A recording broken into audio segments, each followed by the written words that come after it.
وتعز من تشاء وتذل من تشاء وتعز من تشاء وتذل من تشاء. A time with Halimah. Like many other women in Mecca, Aminah decided to send her son away from the city for his early years to the desert, where it was more healthy. Women from the desert used to come to Mecca to collect the new babies, and they would then keep them until they developed into strong children, for which they were well paid by the parents.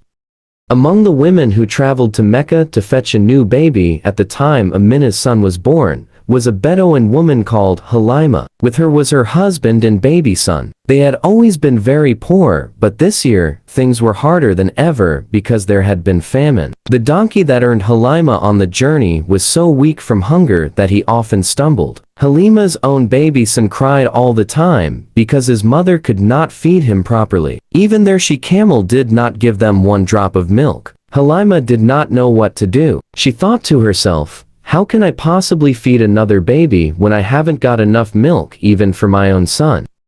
At last, they reached Mecca. All the other women of the tribe to which Halimah belonged, the Bani S.A.W, found a child to take back with them, but not Halimah. The only baby left was Muhammad, peace be upon him. Usually, the father paid the wet nurse, but Muhammad's father was dead, so no one wanted to take him, even though he was from one of the noblest families of Quraysh. Halimah did not want to take him either, but she did not want to be the only woman to go back to her tribe without a baby to bring up. She asked her husband whether she should take Muhammad, peace be upon him, or not. He advised her to do so, adding, "Perhaps Allah will bless us because of him." They started on the return journey, and as soon as Halimah began to feed Muhammad, peace be upon him, her milk suddenly increased, and she had enough for him as well as her baby son. When they were back home, everything began to change. The land became green, and the date trees, one of their main sources of food, gave lots of fruit. Even the sheep and their old she-camel began to give plenty of milk. Halimah and her husband knew that this good fortune had come because they had the new baby,